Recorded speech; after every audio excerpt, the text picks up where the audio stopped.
The unimaginably horrific nature of the Vietnam War has somewhat made it a go-to occurrence for the use of satire. Films have often shown raw footage from the conflict overlaid with joyful music from the same era, which is to simulate the relative cluelessness and ignorance of mainstream culture, alongside the ironic nature of the melody when related to the subject matter of the lyrics. Some of the most famous comedic one-liners from Hollywood have been created through the topic of Vietnam, and this is because the comical elements are amplified due to the paradox of humor and war. Vietnam was the first war to be continuously caught on film and documented through the media, which gave many the false belief of perceptual understanding as they— I mean, none of that is bloody. I don't know why I can't show that fucking conflict, to be honest. Like, I'm a little worried about it, but it's like, watched from home. Others, however, were aware they were still completely oblivious to the real nature of war despite the frightful imagery, and that only those in the picture would truly understand the significance of what was taking place.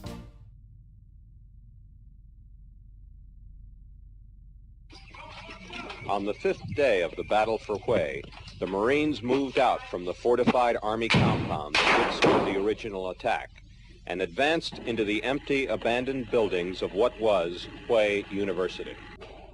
Contact. The first sniper shots ricochet around the thick walls of the building, taking the first casualties in the first squad. The snipers, maybe only 2 or 3, are invisible in the buildings beyond the wall, but there is also a machine gun down the street to the left.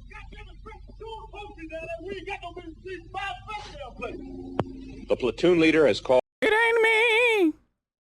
It ain't me. I'm no senator's son. Yeah. Sorry. I almost want to. Okay, hold on. We gotta do that. I'm sorry. Waiting. I have to play that. Like, I literally have to play that again. I'm in M60 with fucking Fortunate Son playing in the background as I fucking fly in.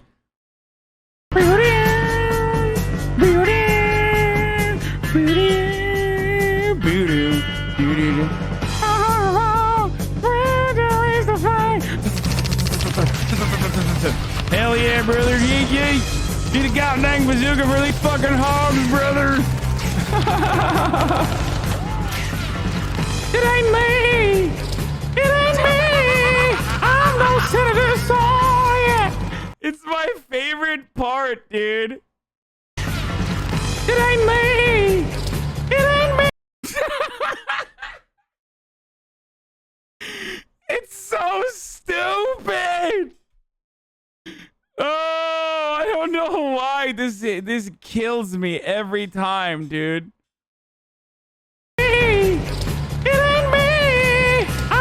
Senator, so yeah. Oh, it's just so dumb. Oh, Jesus Christ, dude. It's like the haircut and everything. It's just, it's so good.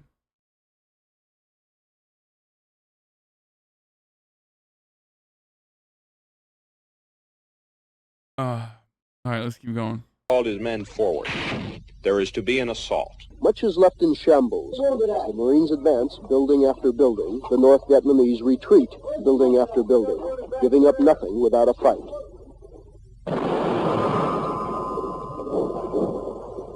Roger, that was some sort of rifle grenade. It came all the way through the building, hit over the line. Have you pushed forward? In the front ranks of the Marines, a man is suddenly wounded.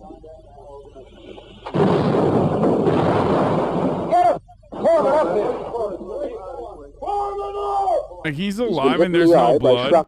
He's alive and there's no blood. He's been hit in the eye with a shrapnel, but like, I don't know if I can show that or not. No, from an enemy B-40 rocket.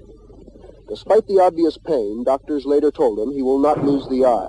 And although the sound of the blast punctured his eardrum, he will not lose his hearing. This last segment of footage mainly focused on the 3rd Division of the U.S. Marine Corps, yet serving alongside them, and who in fact conducted the majority of the fighting on that particular day, was the 23rd Infantry Division of the U.S. Army, with Alpha Company leading the attack, and with a single platoon acting as the spear. Taking point for that platoon, meaning he would be the first into a firefight, was 21-year-old Andrew Brannan, who on the same day as the previously shown footage would see his platoon leader get blown to pieces by a landmine. The following week, his actions in the field would later earn him the Bronze Star Medal for courage under fire. He would serve a second tour of Vietnam in 1970 with the same unit, and spent the majority of his time patrolling downrange in the jungle, and where he would go on to earn his second Bronze Star for bravery in combat. He would lose a total of 14 comrades over his time in theater, and returned home with what would subsequently be diagnosed as severe PTSD. He would get discharged from the Army soon after, and began working for a utilities company in Covington, Georgia. Then tragedy struck. His 31-year-old brother and fellow Vietnam veteran committed suicide. A few months later, his older brother, who also served in Vietnam, was killed in a plane crash while on a training assignment in the Army. This sequence of events caused a mental breakdown, and Andrew locked himself away in his parents' house for almost 2 years. His family found it difficult to engage him in conversation since the war, but after the breakdown, he became manic. He frantically and loudly blurted out the details of his time in combat as if reading from a script. His father would eventually convince him to see a therapist at the local counseling center, who then transferred him to the Veterans Affairs Hospital in Georgia. He was diagnosed with a severe form of PTSD, which had just been added to the DSM, and he was declared 100% disabled. Friends and acquaintances all continued to notice bizarre and scary behavior, which ranged from hyper-conversation with himself to talking loudly at others right next to him as if they were 50 yards away. His family then went out on a limb and got him a dog the following Christmas, which remarkably appeared to lift not only Andrew's spirits, but his cognitive state as well. He called him Moses, and according to the reports, absolutely adored that animal. They would spend the majority of their time together in the woods, and Andrew appeared to be considerably more at peace, even when around other people. The future was beginning to look positive, but it didn't last long.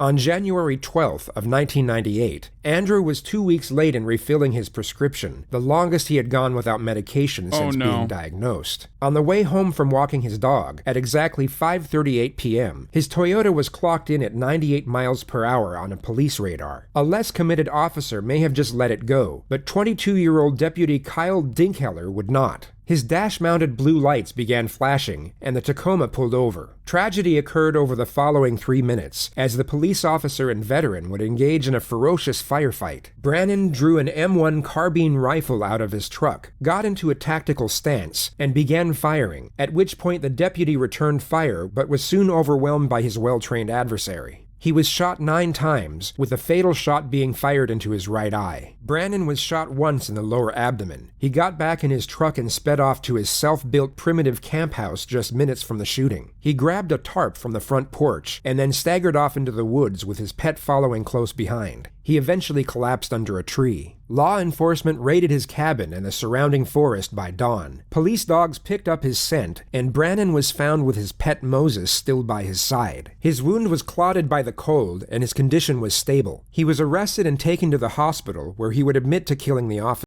That is remarkably less violent than what cops do to people that kill one of their own nowadays, especially considering he was already in a cabin. I'm surprised they were able to apprehend him without literally setting the cabin on fire, a fate that Christopher Dorner, of course, did not meet. JPEG Mafia sampled this guy? Officer. A man committed a despicable and horrific crime, yet the origins of his undoing were clear for everyone to see, as they came from the harms done to him through his dedicated performance of assigned duties. Dozens of veterans, some of whom had never even met the defendant, would appeal for leniency, including servicemen from the Marines and Air Force. But their efforts were futile, as Brannan was found guilty of first-degree murder and rendered the sentence of death in late January of the year 2000. Capital punishment wouldn't even be considered in most circumstances. PTSD is a recognized psychiatric disorder that would often grant someone the same leniency as those diagnosed with a mental illness. So what makes this case different than the others? Why have dozens of veterans been shown mercy for similar and even worse crimes when Brannon received nothing of the sort?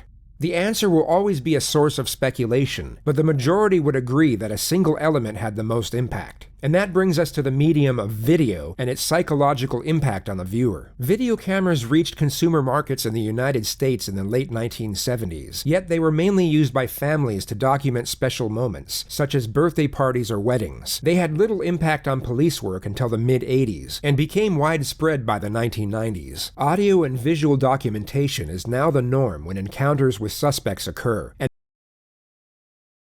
Okay. and this has been widely known to have a dramatic impact on legal he's just literally proceedings. shooting Compared at to a story. fucking- what the fuck? I don't know what that video is from, but that's a body cam footage of him just like unloading into a car. Storytelling, the visual and auditory elements of video can influence a viewer's behavior to a far greater extent. Evoking the senses of both sight and hearing can spark subliminal memories of joy, sadness, anger, and fear. These emotional responses are what fuels perception and builds a stronger bond between the viewer and what they are watching, which in turn can greatly influence their decision-making as they feel more emotionally connected to the story. To adequately understand its effectiveness for the state, we must also appreciate its effectiveness for the defense, and the case of Markeith Lloyd is a recent example. The 41-year-old murdered his pregnant ex-girlfriend outside her parents' home in Orlando, fuck? and many cited the Wait, hold up. What?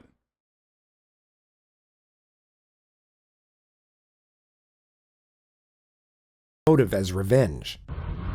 Look, you ain't learned yet. It's raining. Look, take me home. This man's still trying to speed. It's raining outside, y'all. You're still trying to speed. Look, Take me home. for real, you not about to kill me and the baby. This man, he has to be stopped. Somebody stop him. He has to be stopped. This is ridiculous.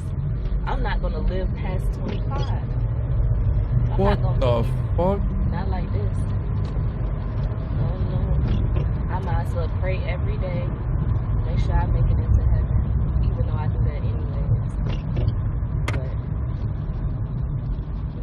I don't know what I was getting myself into.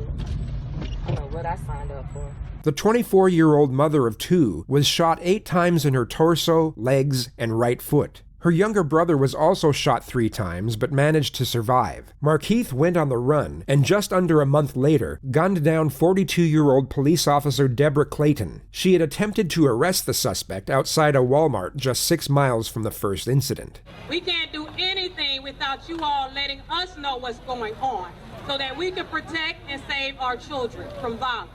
And we also, the police is here to help you. We're not here to hurt you, we're here to help you. And if you have any complaints, just follow up with the complaints. And believe me, we will look into them, okay? So don't give up on us despite everything you've seen on the news. We're here for you. So that was the reason for bringing the cops and the community together so we can start having a unity, building these relationships, and trusting each other. I just sat in the car. It was cold that morning, and I was just warming the car up, putting water on my windshield. And that's when I seen Officer Deborah come out to her truck. She parks right in front of the store. And I was just sitting there, and I saw a chick walk up to her. And I physically heard her tell her, the dude that killed that pregnant girl is right there in the store. He's getting ready to come out. And Miss Deborah, as she's walking towards the store, that's when I heard her say, "Hey, you." And to me, all hell broke loose. And I stood up. That's when I stood up when I heard her say, "Hey, you." And I literally watched Markeith Lloyd. All I seen was him run around the post, and I seen him pull his gun out, and they were shooting at each other like a Western movie. Miss Deborah, I want to say, let off about 6 to 7 shots. I don't know exactly. It was crazy that morning. And Mr. Markeith pretty much was trying to unload his gun on her. He was really trying to get rid of her, like it was something personal. And then all of a sudden, I see Miss Deborah fall. I guess that's when she must have called, I got shot or something on her radio, on her walkie-talkie. She was on her back. And as I got ready to run over there, Markeith Lloyd just kept shooting at this lady while she's on the ground. So I'm looking at her body literally jumping off the ground from bullets, of course. He's unloading, he shot at her at least 5 or 6 more times as she's on the ground. And I just took off running. Markeith would continue on the run for another 8 days until he was finally tracked down and found in an abandoned house in the west side of Orlando.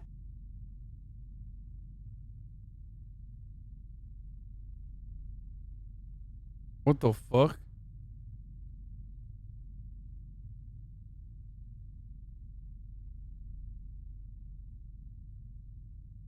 Holy shit. As you can see, he was just kicked multiple times in the face. He was permanently blinded in one eye and sustained both a broken nose and fractured jaw. When Lloyd was walked in front of our camera after his arrest, you could hear him say, "They beat me up," with his eye swollen and no shit, buddy. What the fuck do you mean they beat me up? Eventually a bandage over it. But this report from the state's attorney's office says that force was justified, citing stand your ground. It goes on to say that officers were nervous when Lloyd surrendered and that he was wearing a bulletproof Yeah, right, dude. Okay. Like, there's a little bit of blood. It's and that fine, he might I still think, have a but gun still. on him and that he might try to grab an officer. Like, let's be real, okay? I don't think they were legitimately worried. That's why they kicked him in the head, okay? They're just like, one, he killed his pregnant girlfriend, and then two, he killed a cop. Like, of course they're gonna fucking beat his ass. I'm surprised they didn't shoot and kill him. Stand your ground. That's so funny. Like, I mean, it's, yeah, sorry, we were doing stand your ground, sir. He's like crawling on the ground, dude. What the fuck? Oh, dude. Okay, look. That's no. They were getting a couple in. Like, he's a gigantic piece of shit. Gun. The footage of his arrest and injuries gained national attention, yet had minimal impact in the subsequent trial. The most significant piece of footage was the interrogation, and this was repeatedly used by the defense when addressing the jury. The police showed little to no interest in building the case, but instead subjected the suspect to as much discomfort and ridicule as possible. Yeah, I mean, cops are fucking pieces of shit. Like, they are. In this case, it's a little bit different. You still shouldn't do it, but, you know.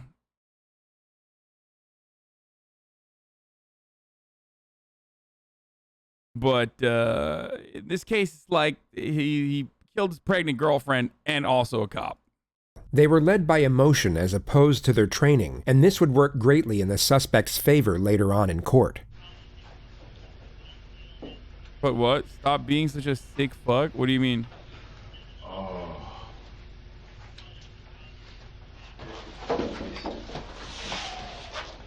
Bro, how did this case jumped from like, this jumped to like, I guess this is the cop killer, JCS.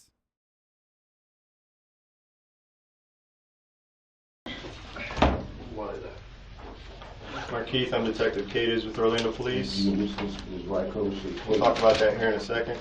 Okay. Can you sit up and tell me your name? We're here already, man. This part of the story is already written. We're gonna move forward from here. You write the rest. But what I don't want is for me to give you respect and for you to treat me like I'm a punk. You can't even sit up and look at me. Bro, y'all just beat my ass. I don't want to hear that. Markeith, ain't nobody in this room beat your ass. You worry about how you feeling right now, okay? Well, tell me something, man. What goes through your mind when you think about your baby in that belly and not living anymore? That baby died because of the actions that happened that day. So you worry about you, that is gonna heal. Doesn't matter how you justify it. Don't defend thuggish behavior by police. It says a disgusting precedent. I fully agree. They should not. I agree with you. That's why I said, like, it's just fucking cops are behaving like fucking assholes.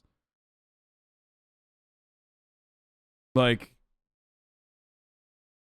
it's this is the kind of attitude that also allows cops to behave this way whenever they assume someone is a criminal when that person is not a criminal.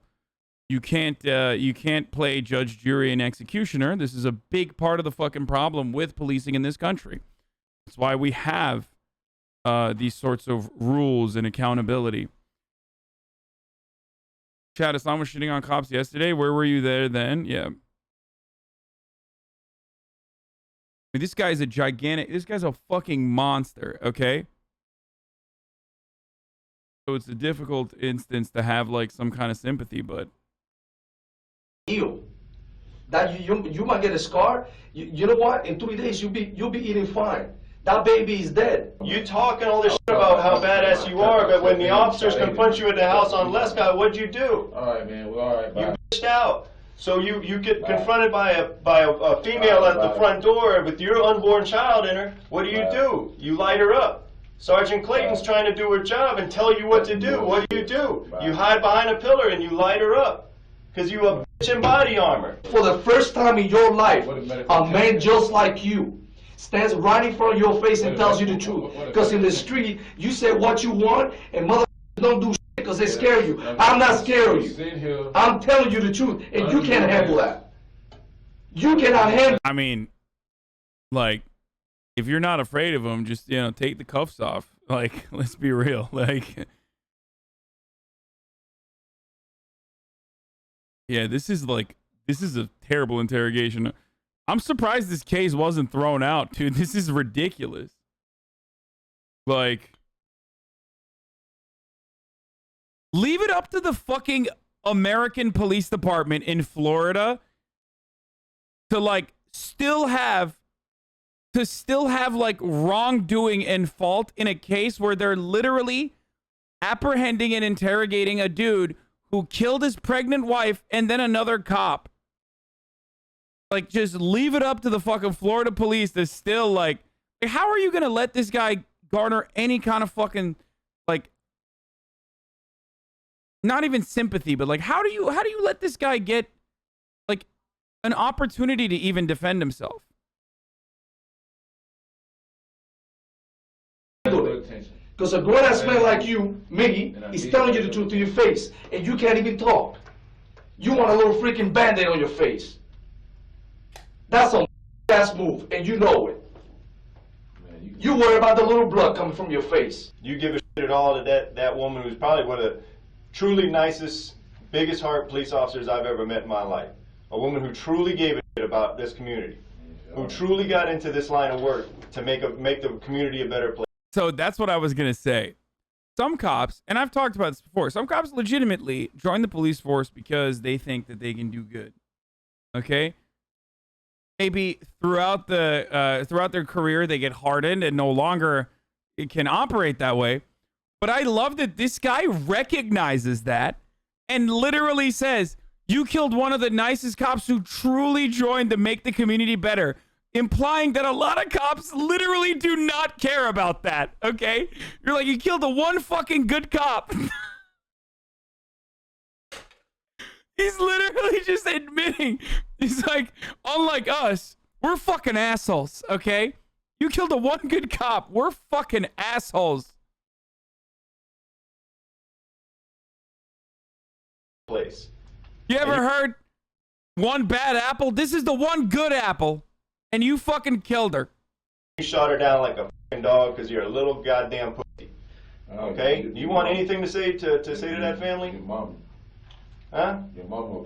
Whatever, dude. You're a little bitch and you know it. You want to say anything to that family? Do you want to say anything to that family? Your dad will be thinking he gets some respect and you disrespect him. What respect do you deserve? You call a guy with a gun and body armor gunning down a pregnant woman and taking a police officer by surprise a tough guy? Wait, no, I'm not saying he's a tough guy. What? Where did I say that? Yo, chat, let me ask you something. Do you guys like, you can watch the video on your own and then, like, act like I'm coming up with weird shit that I've never said? I mean, you're doing that anyway, so you might as well do that on your own. You're just, like, making stuff up. Not chat, like, in its entirety, but there's always, like, people who will just make stuff up in the chat. Like, I can't believe you said you love this guy. I can't believe you said this guy is innocent and you love him. Kind of fucked up. You said they should take the cuffs off. I think that implied the tough guy thing. Yeah, I mean, they're shitting on him, but, like, also he's fucking brutally injured and also is in handcuffs. This guy's, like, portraying himself as a macho man. I'm not saying he's a tough guy, but a little bit easier to say that when, the guy's, like, literally fucking dying in front of you and handcuffed. You deserve the respect of any rabid dog on the street. Alright, well go Okay? on then. What the fuck you standing in front of me for then? The time right now is gonna be. Open your eyes, Marquis. Notice how I never said that he was a tough guy, though? He's a big tough guy. Notice how that didn't happen? That's what I'm saying. You're like putting words in my mouth. Open your eyes. That was a true angel right there you put down. It was a true angel you put down because you're a pointless little fucking dog. Okay? How about not platform killers and their motives for profit?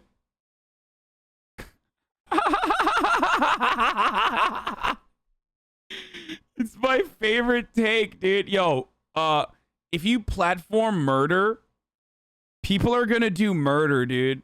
Like, it's kind of fucked up that you're platforming murder.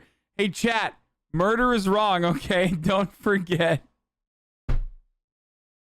Oh, what a take, dude. Chat will literally say anything. My only regret is that you're breathing right now.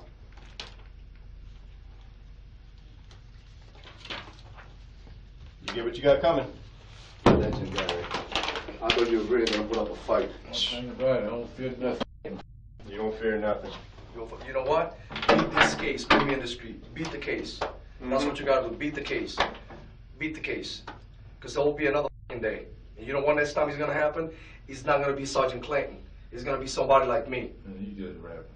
Lloyd's attorneys plan to use an insanity defense, they say, but at the center of today's hearing was new video showing the moments after Lloyd's arrest that has... Before I watched JCS, murder rate was 0.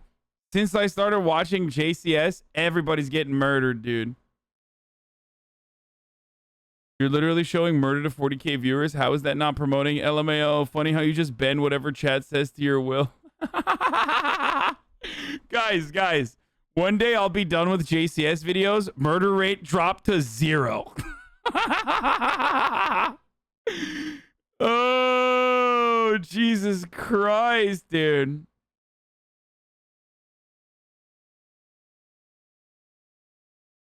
I'm sorry for promoting murder, dude. His defense says proved police were biased against Lloyd. This is new video that shows detectives dressing up a bandaged Markeith Lloyd moments after his arrest. And his attorneys arguing from these first moments, Orlando police had a prejudice against him. From the beginning of this investigation, the Orlando Police Department has had a focused anger and hate towards my client because of him taking the life of one of their officers. His attorney, Terry Lenneman, wanting to show the jury this video of an interrogation of Lloyd, who several times during the interview complained about his handcuffs that once belonged to Lieutenant Clayton being on too tight. The focus isn't on what my client's saying other than him begging these officers for over an hour and a half for help, and being ignored completely by them and mocked and laughed. I have to pee so bad. Other things. Breaking news right now at 12:30 here on Eyewitness News at noon. This is live from the Orange County Courthouse where the jury's recommendation. But I can't because, like, the fucking footage, like, I need to make sure that this footage is not shown. You know what I mean? There's, like, parts of it that might be bad. The sentence for this man, Markeith Lloyd, is about to be announced. We, the jury, unanimously find that the aggravating factors are sufficient to warrant a possible sentence of death. No. Dated this 23rd day of October, year 2019, in Orange County, Florida, signed by the foreperson. Markeith was spared the death penalty and sentenced to life in prison instead. With all the factors considered, it came as a shock to the wider public. Yet those who were following the trial closely weren't as surprised, as the alleged police negligence during his interrogation was drummed into the jury at the later stages. Had the jury simply been told of the interrogator's conduct, as opposed to witnessing it with their own eyes, the outcome of the trial may have gone different, and Markeith could have been sitting on death row at this very moment. Video. It resonates. That was an insane tangent, dude. This is a video about Andy B. And in order to justify, or in order to make an argument that, like, that videos actually end up, you know, creating like a much stronger narrative, he ran That was like a 10-minute fucking break. It's longer than the actual video.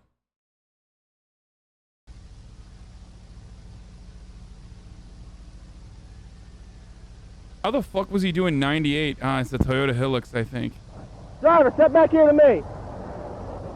Come on back here for me. Come on back. How you doing today? Good. Come on back here. Keep your hands out of your pocket. Keep your hands out of your pocket, sir.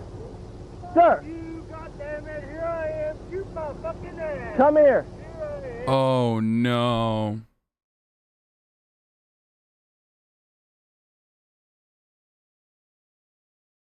Don't watch, you'll get banned. What do you mean? Why would I get banned? There's no, it doesn't show the,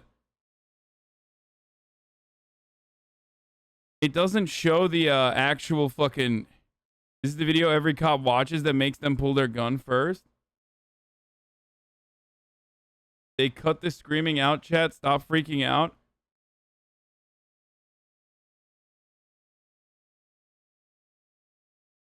How are you calling out a tangent for relevant info taking longer than the video when that's like 50% of your brand? Okay. I don't like that you just fucking called me out like that. Industrial havoc. Okay.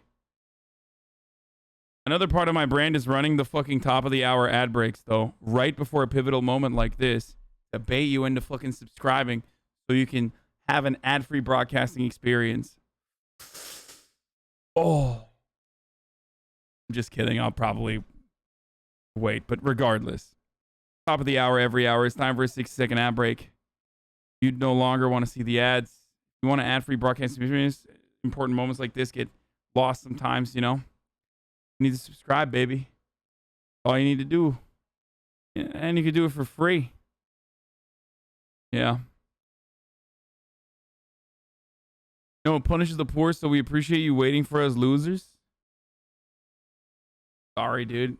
Why don't you fucking slide on the Indeed scale, dude? Make it slide to the more expensive side. But yeah, Primes are free, or you can use a VPN or an ad block. Here's the ad break now. Now I'm gonna go pee while this waits. While this.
God, my legs are on fire, dude. Wow, that was a perfect 1 minute piss. Oh my God, that was a perfect. I actually applaud myself for being able to pee exactly in 60 seconds. If his girlfriend was pregnant, why would it matter since you're pro-abortion? I love that people refuse to recognize this. Like, abortion is when you don't want to carry a pregnancy to term. Murder is when you are intending to carry a pregnancy to term and you want that baby, and then that baby is taken away from you. An abortion for forcibly aborting a fetus that someone wants to carry to term is different than an abortion. Very cool, though. Of course, the reason why people don't understand this is because it revolves around consent, a concept that people that are anti-abortion cannot comprehend, and also autonomy over a woman's body. These are the two fundamental planks here. Okay?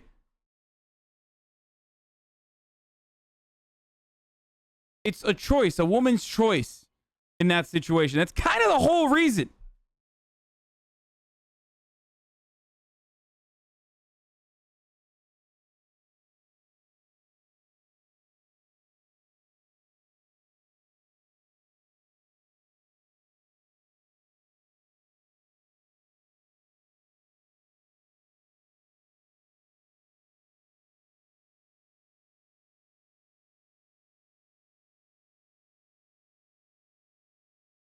I've only been watching for a day or two, and even I can tell when Chad is trolling you. What about the baby's choice? This is a human life after all. Yeah, dude. Totally. The baby's choice. Okay, let's keep going. Sir, come here. 37 radio 1078. Come here, sir. Sir, get back. What are you calling, Sir, get back. Now, get back. Get back. Sir, get back now. No. Get back. Fuck you. Sir, get back. No. I'm telling you now. Get back, sir. Sir, get back. Sir, I am a get goddamn back. Vietnam cop. I paid 30 euros to watch the stream on an 8-hour flight. If this motherfucker doesn't play Rust, I'm a freak. Don't worry, brother. I will. That's fine. Step back. And I am not. Sir, Fuck you. Sir, step back now. Get back. Get back. Get back now. 1078 radio. He's not high on drugs, Chad. He has PTSD. He's on 100% disability from the VA. He's a Vietnam War veteran, and he is like, he hasn't taken his medication and having a breakdown. Basically, he hasn't taken his medication for like a super long time. So he's snapping. That's what you're watching someone. 1078 means need backup urgent. If JCS actually shows this, then warning, the audio is incredibly horrifying, and I'm someone who usually is not shy to watch stuff like this. 1018. Sir, step back now. Sir, get back now. I'm actually surprised the cop didn't shoot him up to this point. 16. Sir, get back. Get out of the car now. Sir, get out of the car.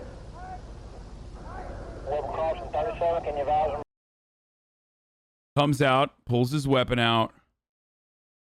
I am doing my life. Get back here now. Brannon now pulls his rifle out of the car for a split second, just enough so the officer can see it. Get to your vehicle. Put the gun down. Well, I got him down with the gun. I need help. Put the gun down. Brannon has purposefully let the officer know he is armed, and has now stuck his head up in the line of fire twice. The officer is well within his right to shoot at this point, and Brannon would know this. In the next moment, he will jerk his head up in an abrupt manner as if he's about to fire, but doesn't. Put it down now! He now keeps his head in the line of fire for over 10 seconds while disobeying the orders to drop his weapon. One could safely assume that he is trying to commit suicide at this moment.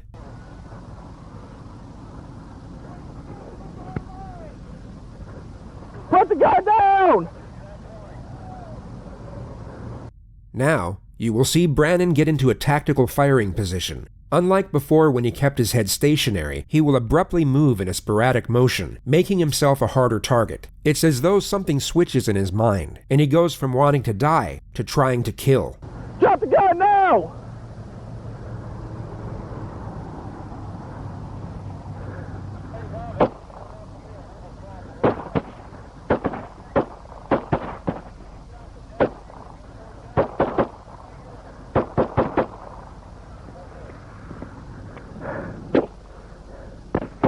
Jesus fucking Christ, dude. He's literally dodging bullets, dude. That's insane.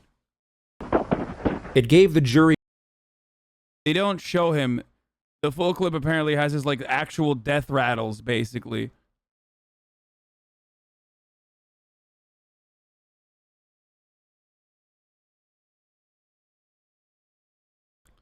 Chat, that's not training, okay? He's jiggle peeking and shit. That's not military training. That's going to Vietnam is different than getting like actual training to be a good shooter, okay? That's fucking, you survived war. That's what that is. He's running around like a fucking Rainbow Six player strats. That's it. That's like different than just like literally getting a proper training.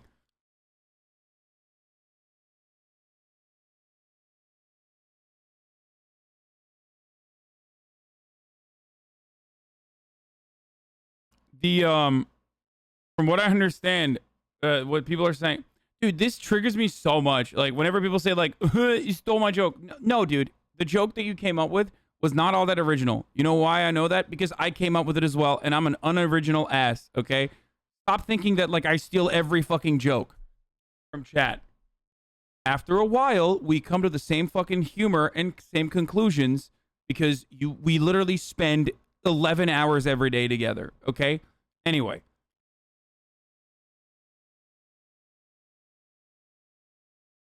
As I was saying,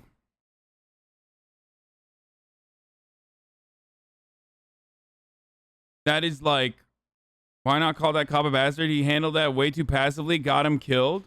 No, I think that cop wasn't being an asshole at all. Like he was actually doing the right thing. Except just like seeing psychopathic murderers and rapists should not change my convictions about how we should still focus on rehabilitation over incarceration. Seeing a cop do the right thing and get murdered by someone who literally is experiencing like an actual snapping moment, a psychopathic breakdown, does not change the reality that like in 99.9% of the situations, cops should be reacting that way and trying to de-escalate, because the other person is not going to be a fucking Vietnam War veteran who hasn't taken their, taken their medication. That video was sampled in a song called I Just Killed a Cop, Now I'm Horny by JPEG Mafia. It's actually a good song. And even in that situation, there's like, he should have de-escalated. I know that most people look at that and go, the cop should have shot him immediately. The cop should have shot him immediately. Okay? There is a point that he should have shot, which is when he pulls out his gun. He knows he pulled out his gun. That's the point where it's like, it's fair play at that. It's fair game, okay? But leading up to that point, there are still multiple things that a cop can do to try to de-escalate the situation. Not yelling at the guy who is clearly in like not the appropriate mental. What? Quit talking over veteran voices? Honestly, they go through so much shit on home by every institution. When they come back, they have a hard time getting medical therapeutic help, and a lot of them get diagnosed with terminal cases of being unable to avoid the ads.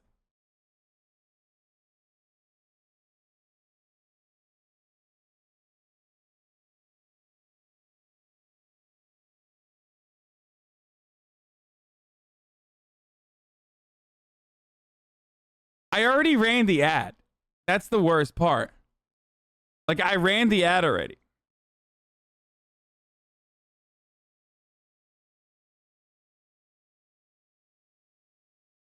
That was fucked up, dude.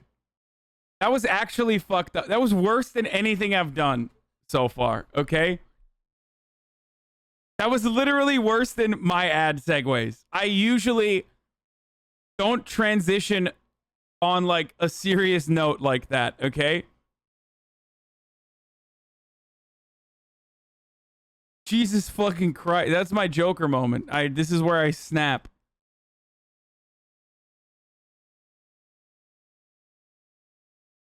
Tunnel vision focus on the tragic demise of a police officer, while the origins of a soldier's psychological undoing were driven into the dark and out of sight. Nearly 15 years later, on January 13th, 2015, the state of Georgia executed Andrew Brennan by lethal injection. He was like, Andrew Brennan is a perfect example of someone who could absolutely be rehabilitated. Okay? Like, I hate to say this because I mean, I don't hate to say it. I'm just going to say it with my entire chest, actually. That motherfucker should not be murdered by the state. No shot.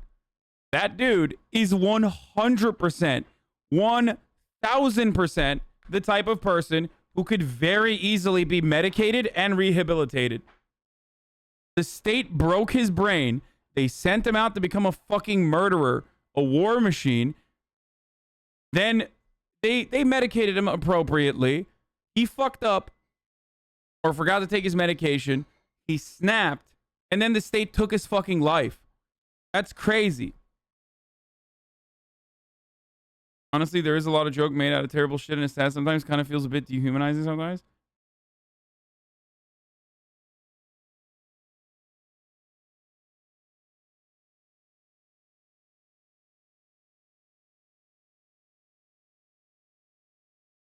What makes the situation so different from the guy with the brain bleed? Because it's not real! Because that wasn't real! You literally missed the point of the guy with the brain bleed, okay? Why do we have empathy for one and not the other? They both killed cops. Genuine question. A lot of people in this chat don't give a fuck that the cop died. You dumbass. You dumbass. You literally hyper-focused on that guy killing a cop and forgetting that, like, you're so stupid. Like, you're missing the point. That entire video was about how the physiological problems that person was encountering were not the real reason why he engaged in the actions that he engaged in. Oh my fucking God.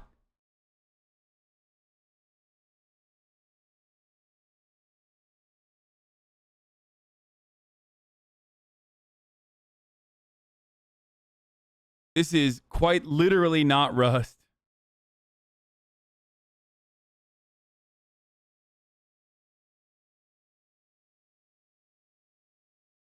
Was 66 years old. His last words were, "I extend my condolences to the Dinkheller family." He still murdered a person. Oh shit, never mind, dude. If you murder a person, you should get murdered. Actually, some of you literally believe that, which is why I should not let that hanging. That's fucked up. If murder is wrong, and it is, then the state should not do it. Okay?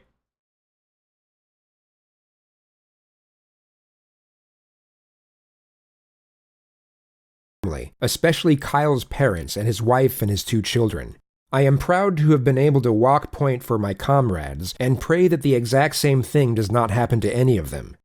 I'm glad to be getting out of this